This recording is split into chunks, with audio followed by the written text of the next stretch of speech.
So in this segment, we're going to be discussing essentially Sunak's big opening, which is Starmer's six pledges and kind of his broken promises as a whole. And this is something Sunak talked about actually in his general election speech. So I wanted to contrast kind of Labour's his six fixes for Britain, or baby steps, or whatever you call it, our first steps, right? That's what he's calling it, and compare it to, kind of the missions he talked about last year. So he talks about delivering economic stability, cut NHS waiting times, launch a new border command, set up a Great British Energy, crack down on antisocial behaviour, recruit 6,500 new teachers. And that last one's a bit of a joke, I'll be honest. But if we look at this, right, what we went from highest G7 growth, so an economic pledge that goes much beyond the weaker promises made by Rishi Sunak. It includes avoiding recession and ensuring debt is falling. We went from highest growth in the G7 to economic stability. Okay, future of the NHS. So while the headline's aim is vague, Starmer has been more specific recently about what he hopes to achieve with the NHS, including ambulances arriving within 7 minutes for cardiac arrest. So this is fine. He's got specific ones. Cut NHS waiting time. So okay, we've gone from essentially ambulances arriving on time to cutting wait times, which I guess this one's a bit of a reach. I'll give him that. Opportunity for all. So this is obviously good. This is he has apparently kept this one in with the private schools, but you compare that to recruiting 6,500 teachers. Not that impressive, is it? I think they did keep, say, safer streets, and that'd be the antisocial behaviour thing. There's no, in his 5 missions, it's very surprising actually, a clean energy. I guess that would, yeah, there is. One of Labour's biggest commitments is 28 billion. And so while the pledge has been slightly scaled back, the headline figure remains the same, which obviously it doesn't. So this versus last year, the pledges are a lot weaker as we head into the general election, which is a bit weird. To be honest, you think you'd be going a bit bolder, but Rishi Sunak did pounce on kind of Starmer's constant backtracking. If we have a listen to what he actually said in his general election speech. Bold action necessary for our country to flourish. Now, I've stuck with that plan and always been honest with you about what is needed, even when that's been difficult. Because I'm guided by doing what is right for our country, not what is easy. This is going to be his main line that he's going to go back to. I did what was right and necessary, not what was easy, and that's going to be his general. That's going to be his kind of push in the general election. That's the angle he's going to keep going for. That we had to break. He might say we had to break certain promises out of necessity because of global factors, which we know is garbage for the most part. But this is stuff he's going to say. I can't say the same thing for the Labour Party. I will be doing a separate video on kind of Sunak's probable plan, why he's triggered the election, and what his strategy probably could be. Because I've got a good feeling about it, what he's going to try and do. Whether it's successful or not, that I doubt it will be, but I do have some idea of it. Because I don't know what they offer. And there it is. There's the part with the bite. In truth, I don't think you know either. And that's because they have no plan. There is no bold action. And as a result, the future can only be uncertain with them. On the 5th of July, either Keir Starmer... So, this is what he's talking about here. It's 50-50. It's either you get one or the other. Labour have no plan. The people don't know what Labour's plan is. And when you look at kind of the way they've backtracked on stuff, which we'll be talking about more in this video, this is an easy attack line for Sunak. Starmer or I will be Prime Minister. He has shown time and time again that he will take the easy way out and do anything to get power. If he was happy to abandon all the promises he made to become Labour leader once he got the job, how can you know that he won't do exactly the same thing if he were to become Prime Minister? And that's why he's going to argue, I did what I had to do out of necessity. And he's going to argue Starmer hasn't done that. And this is what these are the attacks Labour are going to have to deal with for until the end of the general election, really. Whether they're successful or not, I don't know, because, like I said, people are sick of the Tories.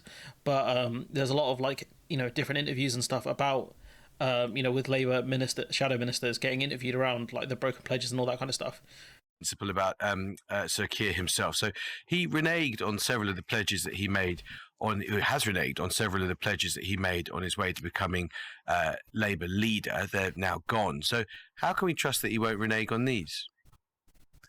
This is a changed Labour Party, and we don't make an apology for it being a changed Labour Party, and the Labour Party is going to... This is where, Labour do talk about change a lot, and they constantly talk about how they've changed and blah, blah, blah, but, is it change for the better or change for the worse? That's the thing, and they're struggling to really answer that. I think they keep mentioning the word change, but there's no bite behind it. There's no meaning behind it. It's not great to go into this election saying different things from perhaps the Labour Party said 5 years ago, and it's right that we do that. Yeah, but he was the leader that said that.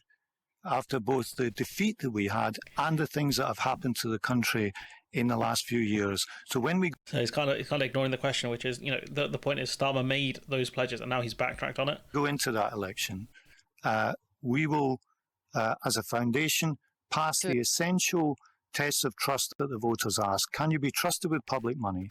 Can you be trusted with national security? Mr. McFadden, I'm so and on sorry. that foundation, set out these... He's filibustering. He's filibustering. He's talking about Jeremy Corbyn and the 2019 election when that wasn't the question.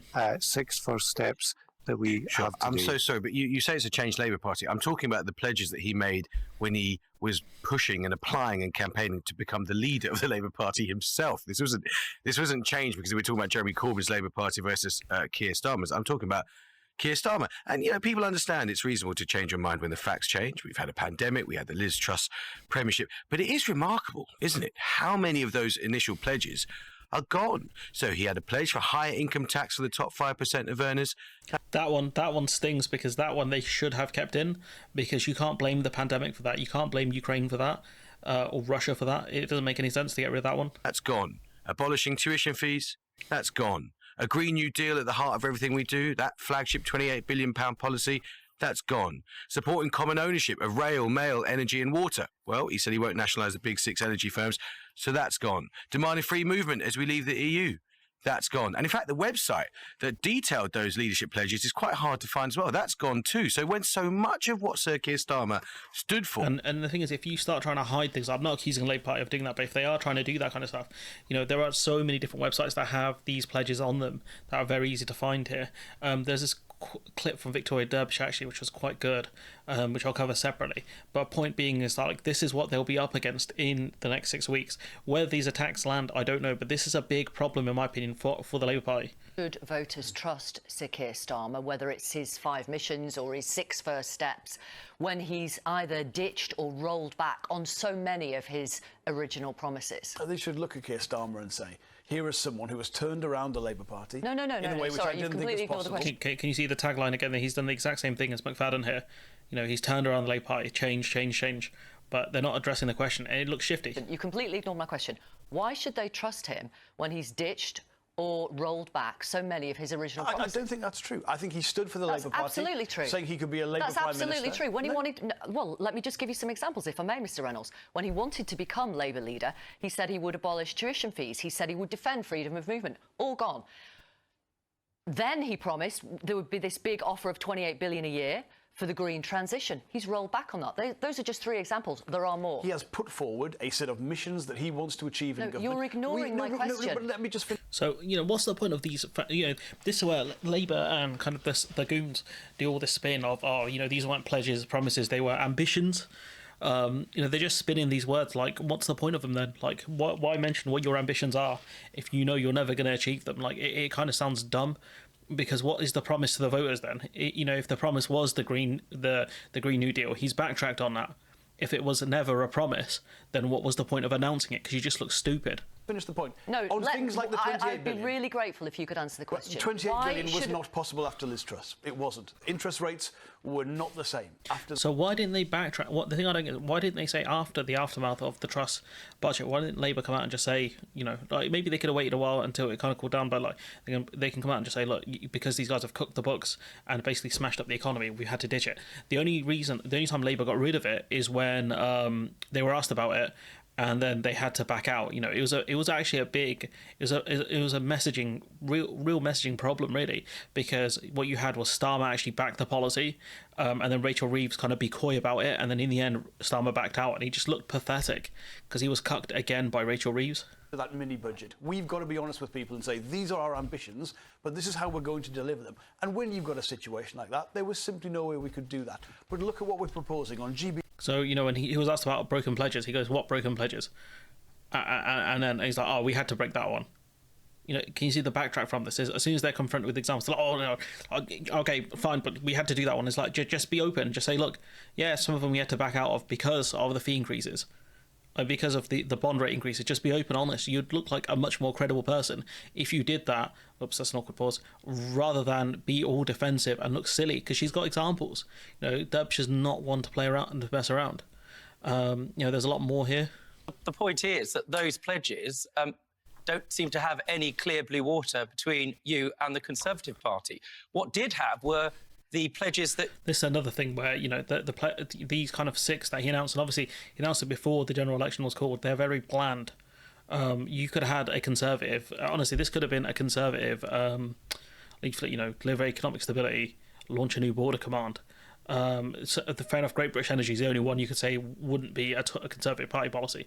All the other 5, out of the 6, they could easily be Conservative Party policy. Let's be honest. You dumped, let's just go through some of them. 28 billion a year spending on green investment, dumped. Wealth tax, dumped. Tuition students still going to remain, or so on and so forth. Something that people really care about, the fact we've only got one lot of water pipes, they're dumping toxic waste into our shared waterways. Nationalisation, 2020, Sir Keir Starmer's 2020 Leadership Manifesto pledge, public services should be in public hands, support for common ownership of rail, mail, energy and water.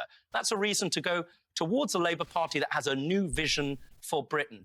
The irony is this guy, I think his name's like Judge Rinder, if Labour did continue with these policies, I bet you would attack him over funding.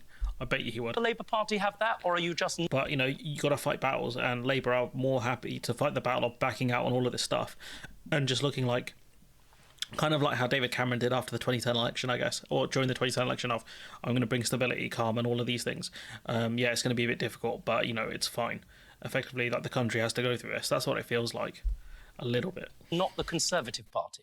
Every single one of those pledges you read out were made before Vladimir Putin and before Liz Truss wreaked havoc on both the continent of Europe, our economy, and our public services domestically in different ways. So when the landscape changes, the Labour Party will adapt circumstances. We're not... You didn't really adapt, though. It took you a while. It took you months after, I think probably 4, 5, maybe 6 months after the Liz Truss budget thing, in order to announce those changes. So that's not really true.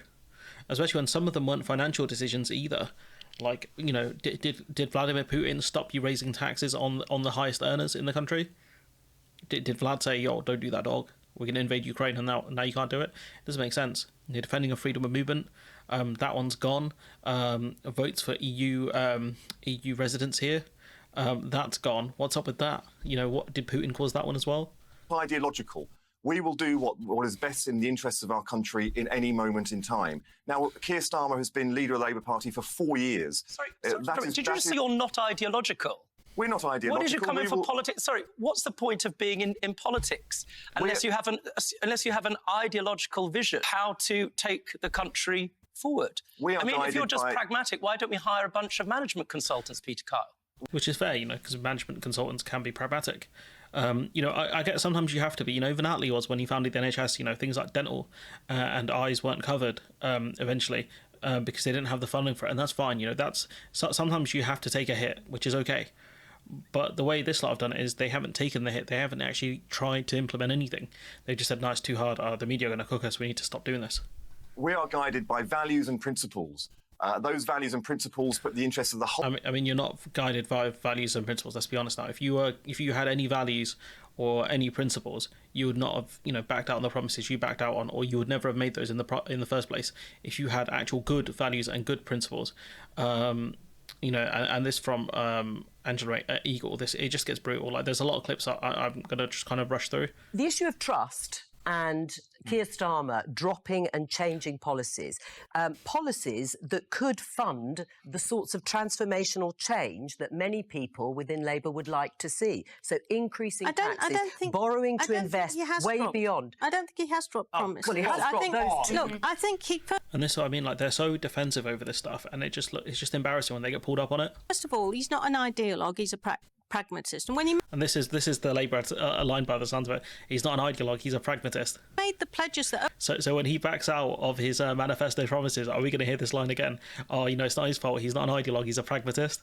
Owen was talking about, that was pre-pandemic, pre-war in Europe, pre a range of issues. So you have to have pledges and first steps, whatever you want to call them. The top 5% of earners? A manifesto. You have to create a manifesto that's for I really wish they could actually get a straight answer about that tax thing, to be honest. the times we're in now, not for the times that were happening in 2019, especially after we had. I have to answer this. I have to answer this because this is illustrative. Well, I haven't finished yet. But it's illustrative of how dishonesty is contagious in politics. Oh. Keir Starmer. Cheers. Well, it's Thanks, true. Owen. This is true. No, Keir- there's a difference I'm between gonna being answer an ideologue Okay, and let me a give you an example. Let me pragmatist. give you an example. When Keir Starmer was standing to be leader of the Labour Party, he told your former colleague, Andrew Neil, that nationalisation of all the utilities was going to be the next manifesto. He then told Laura Kuenssberg 2 years later that he had never supported nationalisation. Now, if Boris Johnson had done something similar, you would quite correctly be denouncing him for dishonesty. You're not. You know, that's pretty brutal, to be fair, and it is facts. You know, if Starmer had said, that wasn't part of, like we had to back out of it or whatever, that's one thing. But the fact that he kind of denied it outright, when I guess you can quibble the words nationalisation and common ownership if you're a real Starmer fanboy, but I wouldn't so much.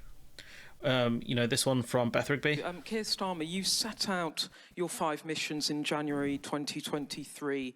Voters have been waiting for quite a long time for flesh on the bones, but you've downsized your promises today. You promised the highest sustained economic growth in the G7. That becomes economic stability. You promised clean energy by That's what I was talking about earlier, yeah. 2030. That becomes setting That's what Starmer's response is. polls. You're lowering the bar. Thank you. I'm not scaling back our ambition. So we've gone from highest sustained growth in G7 to economic stability, and he's not lowering the bar. Absolutely at all. And it's very important, Beth, and thank you for raising this, because that is the way I've set this out has been a strategy I've been operating to for 4 years now, which is a strategy which was first to recognise the scale of the defeat of the Labour Party at the last general election, the worst defeat since 1935. And so stage one was change the Labour Party, change it, turn it inside out, facing the country and serving working people. Next stage, expose the government as incompetent, ably assisted by several of their prime ministers. The next stage, which you and others pushed me to, is now it's clear that... Pushed me to? Now you and others pushed me to. No, you should have gone to this. This should have been part of your strategy, that you would have pledges. You would have a vision. Labour Party, and it's clear to everyone this government's failing. What are your big ideas for the country? That's the missions that we set out last year. This is not to reduce the missions. It's to say, what's the first down payments on the delivery of those missions? What are the first steps that we can take? They're not the only steps, they're the first steps. The missions... So why didn't you make them smart targets then? Why didn't you put a timescale on it? Deliver economic stability within the first year, and then you're talking about getting the high sustained growth in the G7 in years 3, 4 and 5. Why didn't you phrase it like that? Why give the media such easy layups on you? I don't get it. These guys were glazing it, saying that, oh, this is a genius move, these first steps and all this stuff, right? That all it's done is made him look more stupid. Remain, but this is, if you like, the tangible steps that we will take to deliver on those missions. And that's why I said we'll look the public in the eye and say, these are the down payments, the first shoots. So we're not reducing the missions.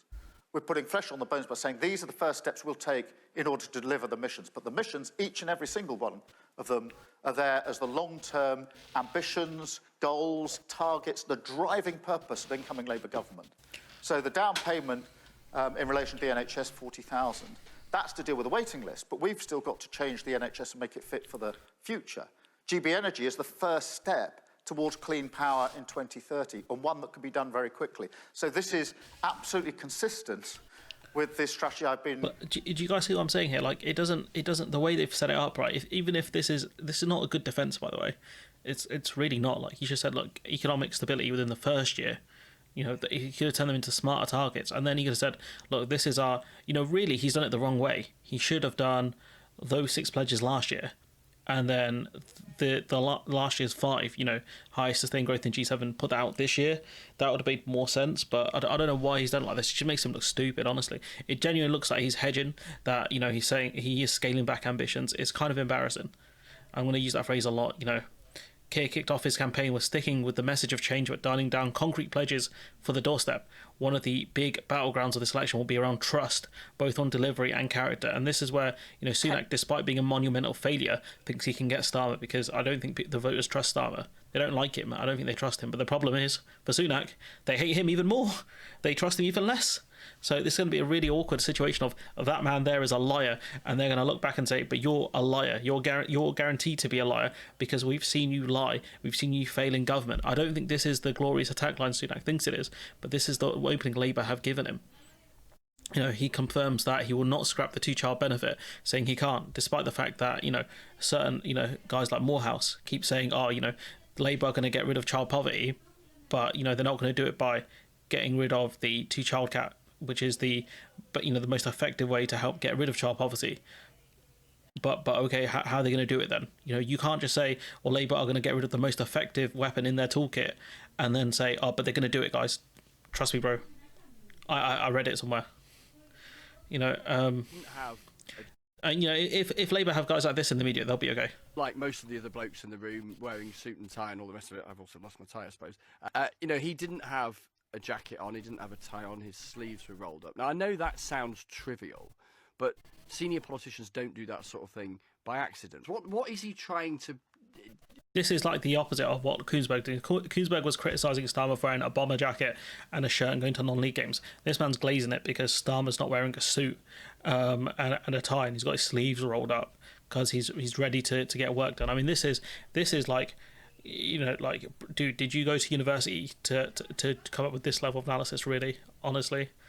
This I found quite ugly. Just some general stuff I want to cover, actually. Labour abstain on vote. There's a Lib Dem motion to get rid of to criminalise sewage dumping. The Lib Dems didn't really back it, and apparently that's a strategic move, according to Phil Morehouse, actually added him on Twitter. The idea that the watchdogs and the regulators alone will deal with it, even if they get toughened up, is nonsense, considering we're seeing regulatory capture as we speak, with bosses from the water regulator having meals. So Ofwat and the Environmental Agency attended dinners with water bosses. Like, this is regulatory capture here. So there needs to be something there that's done. Labour, originally their plan was to get the workers' rights bill pushed through within the first 100 days. I don't know what the hell's going on with that, because you've got Big Wes saying that might not happen in the first 100 days. It will be an early priority, but they're even pulling back on that. I mean, I don't get what the hell they're thinking, to be honest with you. This is what annoys me the most, actually. I don't think that Labour is going to make a difference, and you're anti-conservative. Then what are you actually saying about what should happen at the next election? That you're happy to keep the Conservatives in power? Because the choice will be between a Conservative government and a Labour government. I think the first point I'd make is the minimum wage. That was Labour policy years before the 1997 election. It's not true they unveiled that in 1997. It was policy for years. Answer that question about what you want to happen. Labour's going to win the next election. Hold on, Angela. Hi. Can I answer this? The Conservatives have trashed themselves and they've destroyed themselves as a party. So you think it's safe to criticise the Labour Party because the problem at the moment is Is this what I mean? Like, Sunak is deeply in the mud. Like, he's not stuck ankle height. Like, he's not even knee deep. He is chest height in the mud, and he's not getting out. All the pressure in politics is coming from those who think we should blame migrants for all our problems, that we should cut taxes on the rich, and we need pressure on the Labour Party from those who think we need to increase taxes on the well-off, which Keir Starmer promised and reneged on, investing in public services. To be honest, Owen, I'd welcome pressure on the Labour Party when we're in government, but I think that you've rather... give me... She might as well just say, give us carte blanche, and then try and pressure us after we get a stonking majority, because they know it's going to happen. Taken for granted the next win. Remember that Jeremy Corbyn left us with the worst election result we've had since 1935. I have had to spend the last few years sat in the House of Commons at the beginning of the Parliament. I mean, she's also a person that gravely undermined Jeremy Corbyn, so I don't want to hear, her talk about electioneering and all of this stuff when she was going to run against him in a leadership contest. It's less so now. There were 100. I don't want to hear the fall in line stuff. That's what I'm saying. 164 more Conservative MPs than there were Labour MPs, and we have got a mountain to climb to win the next election. Polls are looking good, but we've Angela, got to deliver the deal. So I would can I answer that be quickly? very happy, Owen, for you to put pressure on the Labour government. That's cap. They're not going to be happy about Owen Jones or anyone putting pressure on our Labour government. They don't want criticism. Let's be honest. No government wants criticism. When we've got one, but you mustn't assume we're going to get one if you go around saying our leader is dishonest. Absolutely hilarious. The idea that you should abandon pressure when you have leverage. The fact is... What leverage have you got, Owen? You've left the Labour Party. Well, because I can argue for people to vote elsewhere in order to put pressure on the Labour Party to actually stand up for the things that Keir Starmer originally promised in the first place. So how dare you call Starmer a liar and say, essentially, stop Labour getting certain votes or tell people not to vote Labour. And then, she's saying pressure us when we get into government. And then she's like, well, what leverage do you have? You have no leverage. So, okay. So which one is it? Does he have leverage or not? Because if he doesn't have leverage, then no one cares. He can keep prattling on about how Starmer's a liar, which he is, and no one's going to care. If he does have leverage, and you're telling him to get rid of his leverage, then it shows how stupid you are, because obviously he knows that you want as many votes as possible in order to get the biggest majority possible. And so if you're not going to listen to him, why would he vote for you? In his mind, and I think is probably fairly accurate, that even if you listen to Sir John Curtis and people like that, polling experts, Starmer is cooked. It's Jenga. So why would, if Starmer can easily kind of rest here and just say, fine, people like Owen Jones don't want to vote for us, that's fine, whatever, let him talk. But they don't want to do that. They're not letting kind of people on the left get away with it. So if you want the vote from people on the left, at least come up with some policies that might appeal to them, maybe, especially given that that's how you won the leadership contest, with good policies. He wants Corbyn to run, that's fine. Nix that one. We spoke about the 2-child cap already, so that's fine. Big Wes saying that they're going to keep it. Even though Gordon Brown said, getting rid of the 2-child cap would be a really good idea. The 2-child rule is affecting every child in the household, and it's reducing people to a level of poverty they should not see, because obviously it doesn't affect the kids 3 and 4 or even 5, depending how big your family is. It affects all of them because there's going to be less money for all of them. So I agree with Gordon Brown here. I think they should get rid of the 2-child cap, and I think Labour should pledge it, but because the polls, it's not popular in the polls, even though they haven't fought for it. It's a bit astonishing, to be honest with you. I don't know. There is I'm all right Jack mentality in England, I'm not going to lie. But, one of the things I think that should be discussed is you're punishing the kid. And I think if that's talked about more, perhaps people will kind of change their minds on it. Because the focus is always on the parents being irresponsible, having too many kids, blah, blah, blah, blah, blah. They can't afford, right? Even though the government's been telling people to have more children. I think the focus should be on, look, it's going to affect the kids. It's going to have a long-term cost as well. And someone's going to have to pay that cost. The taxpayer's going to have to pay it. So why not get rid of, a really stupid policy, a really kind of the nasty party policy in the 2-child cap. And because money will have to be spent, guys, either way. If kids grow up poor, they grow up with potential health problems. Who do you think's paying for that? It's the taxpayer. This whole policy doesn't make sense. But anyways, I'm going to leave it there. Let me know what you think in the comments below. Like, comment, share, subscribe. Support the channel on Patreon if you can. And as I kind of pointed out in this video, that Starmer has, with his kind of desperation to win power, given Sunak an easy attack line in terms of trust.